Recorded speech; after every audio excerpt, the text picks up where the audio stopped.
Chris, what is our second main topic today? I love this one. This is from Sam Wright. Hi, John and crew. So this week saw the launch of the first couple of episodes of good Canadian kid Ryan Reynolds' documentary, Welcome to Wrexham, on Disney Plus/Hulu. As a football fanatic from the UK and a fan of a team at a similar level to Wrexham, I was looking forward to it and thought it did well to introduce foreign fans to the sport, the culture, and the town. I was wondering if you've seen it and what your thoughts were. Thanks and bring on the filthy. All right, thanks a lot for saying that in, Sam.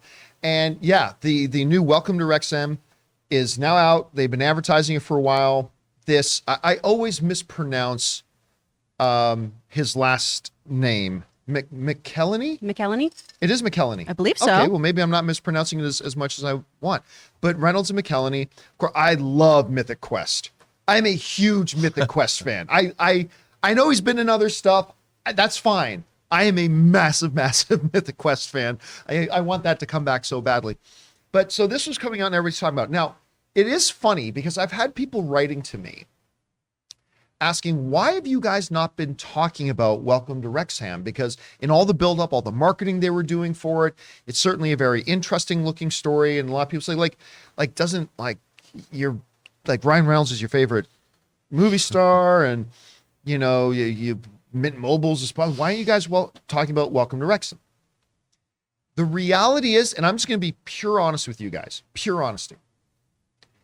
The reality is, directly and indirectly, Ryan Reynolds gives us a lot of money. I mean, he owns Mint Mobile. They are a big sponsor of us. He has sent me crates of aviation We gin. need more, by the way. I kid you not. They are not enough. He has sent me crates of aviation gin. Rob and I work here. It's not enough. We might need to put the studio in the factory. We may need to move the studio over there.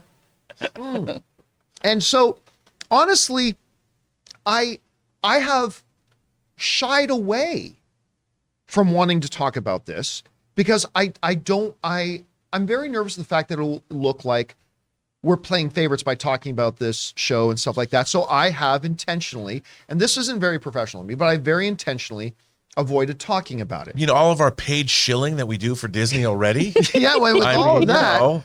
So I have purposely tried. I mean, don't get me wrong. If Ryan Reynolds, fuck that guy. Red Notice sucks. Okay, I'm not going to stop saying there Red goes our Notice sucks. sponsorship. Sorry about that, but it did.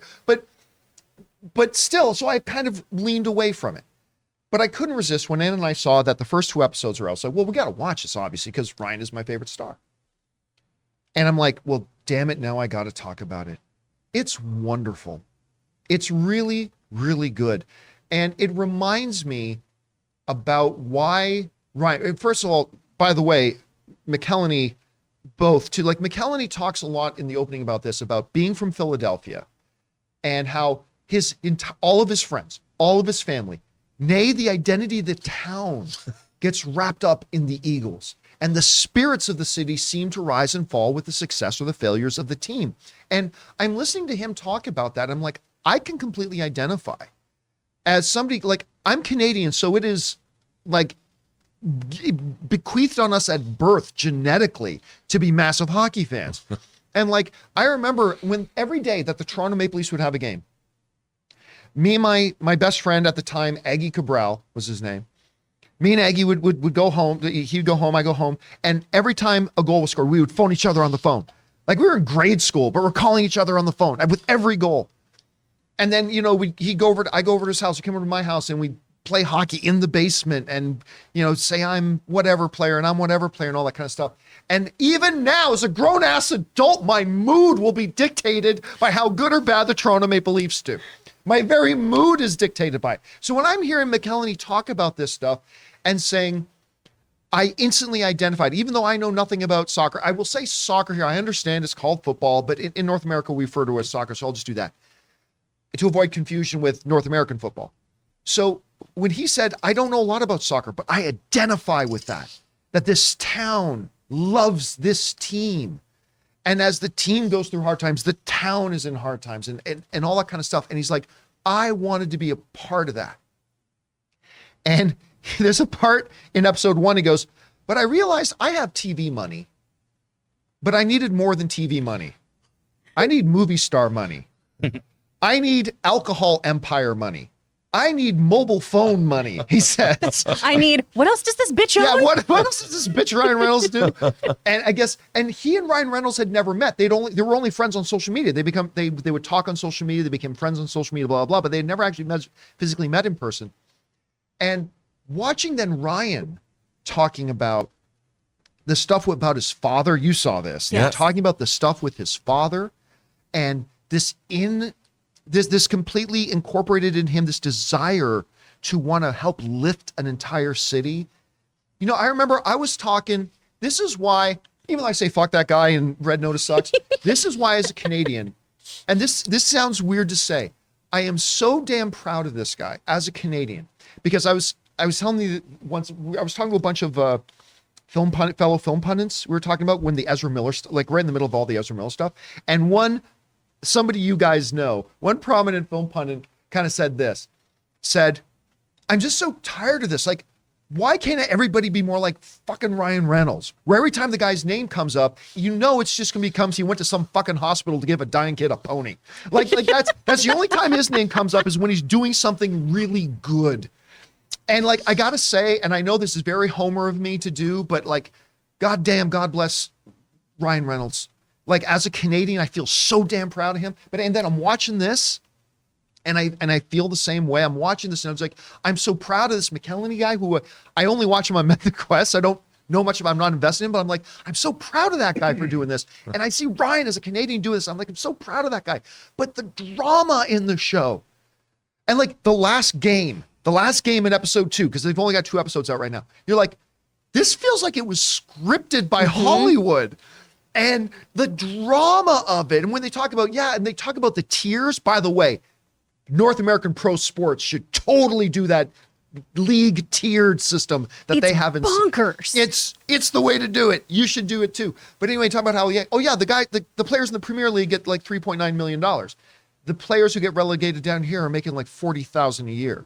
And all this kind of stuff. And the drama of it, and you see the passion of the people in the town, and all that kind of stuff. I'm watching it with Anne, and we're loving it. And I'm like, well, damn it, now I got to talk about it, even though I kind of promised myself we wouldn't. We want to take a moment and thank the sponsor of this video, MeUndies. Now, guys, we've all heard of gut instinct, but have you ever heard of butt instinct? It's when your butt tells you it wants new undies. Listen to your butt. Luckily for you, we work with MeUndies, makers of the most buttery, soft, and sustainable undies, bralettes, and socks that exist. Guys, for too long, I lived my life wearing those Amazon or Walmart 20-pack cheap underwear that I thought were just fine until I tried MeUndies. Now it's like my nether regions are in a Palm Springs resort. So guys, let your skin sing a song of joy with undies, socks, and bralettes that feel as if they're spun from silken clouds. Guaranteed to be the softest stuff you've ever felt in your life, their signature micromodal fabric is sustainable,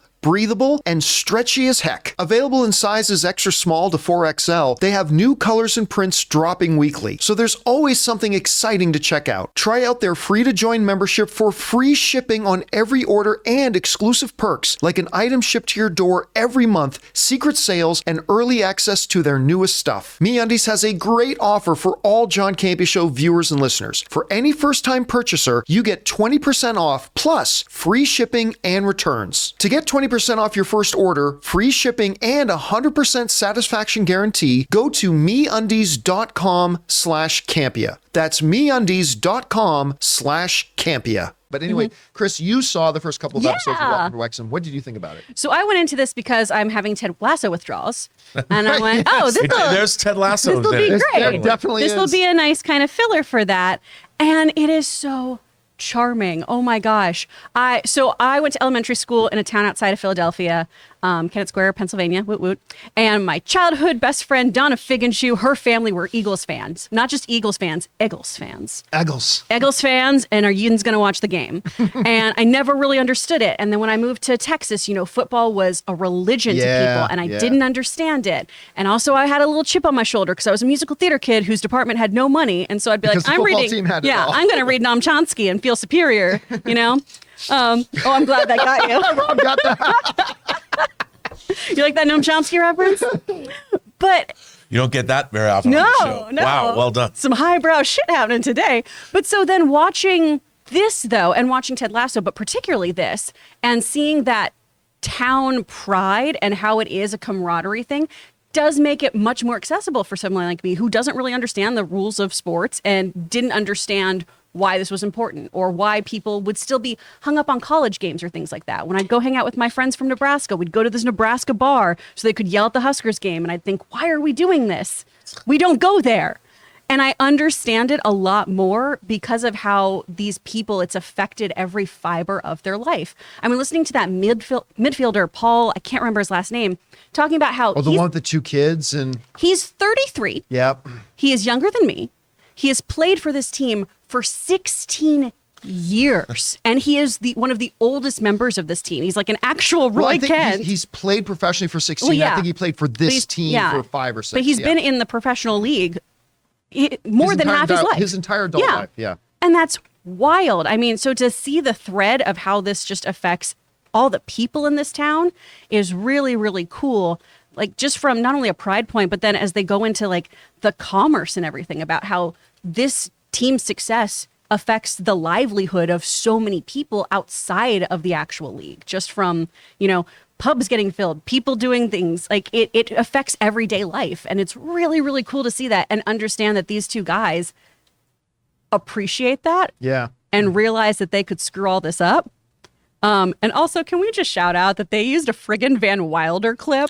Oh my God. Yeah. Like, what? It's like, are they really using that clip? When that showed up, I was like, of all his movies, Yeah. Ryan, you cheeky little son of a bitch, of just, give him Van Wilder. I don't care. From a behind the scenes filmmaking thing to Rob, I know you would have appreciated. I know you probably. I watched the scene a first lot. episode. You probably appreciated the scene a lot. They start with showing Ryan with Sean Levy, literally in the editing room of Adam Project, and I found this part fascinating, where they're watching the edit and stuff like that, and I guess they realized they need some voiceover. So the big high tech thing he did, he literally just picked up his phone and did his rah. Okay, then they just transferred the file over and just used it. Oh, yeah. I loved it. I thought that was great. But anyway, Rob, you checked out the first episode. What did you think? I brought this up to you a couple weeks ago, or maybe a month ago or something. I saw this trailer and it came out of the blue. I didn't know this was even getting made. Yeah. And a trailer popped up for it, and I'm like, wow. And I find Ryan Reynolds I say post, he's still a movie star, but the fact that he's also an entrepreneur. But you know what his description is? His bio on his social media now is part-time actor and business owner. Yeah, I mean that's which I think is great. But this is, I mean, what I thought was really interesting about this isn't just people investing in something. They're all in.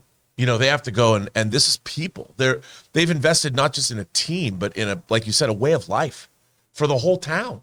And the fact that I thought it was interesting because I'm sure that Ted Lasso did play into getting this even greenlit. Like somebody had this idea. I don't know. Oh, I'm sure. But it's so, like you said, obviously it's a TV show. It's edited to have drama and being uplifting, but still, they really did this. And you're watching this, and I found it it was heartwarming. I mean, put a smile on my face. I liked it. I mean, I'm totally in. I don't even know how many episodes is it running. I don't know how long it's going to sure. be. Yeah, I just know they dropped the first 2 episodes. Yeah, I don't know how long it's going to. I've only seen the first one, but I mean, I really liked it, and I'm like, it's first of all, it's beautifully made too. It looks great, and I'm all in. I mean, There's something that Ryan and McKelvey say to each other, because it opens with a shot of them standing in the middle of the field. A field that is the oldest still standing operational soccer field in the world. It's over 150 years old. Yeah. And they're standing in the middle of it, and they're all alone in the stadium. McKelvey says to Ryan,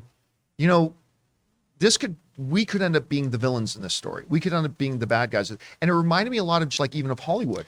Like a director, you get asked to come in and direct the next Marvel movie. Oh yeah, you may be a hero, but if people don't like your movie, you become the big villain. Everybody hates you. Look at what happened to Ryan Johnson when he did a Star Wars movie, right? You can either be a big hero or you're going to be the big villain. And they're like, yeah, we could end up, this town could hate us. They Right. might hate us if this doesn't go well, if this goes south and we fail. you American dilettantes, what do you know about European football? I mean, but the way the town embraced them, because apparently the team has had like 14 losing seasons in a row, something like that. So it's like, I don't know.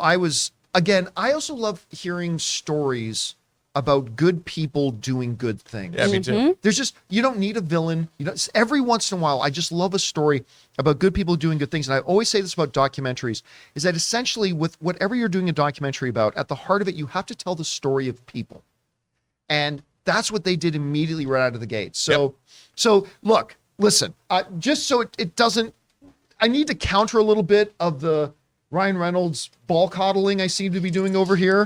I got to counter a little bit of that. As long as it's Manscaped. I just want to remind everybody about RIPD. I want to remind everybody about Green Lantern.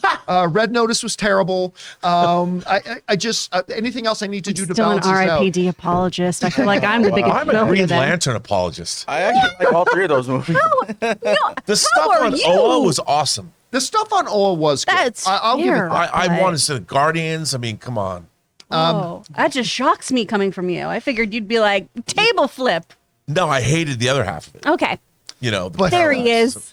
There he is. Hey, you know what? Green Lantern's better than Star Trek Discovery. Ooh. No, it's not. Anyway. The All right, guys, the connection. question is for you. Have you had a chance to watch Welcome to Wrexham? I highly recommend you check it out. I would, and like, I'm not Really even good. a soccer fan.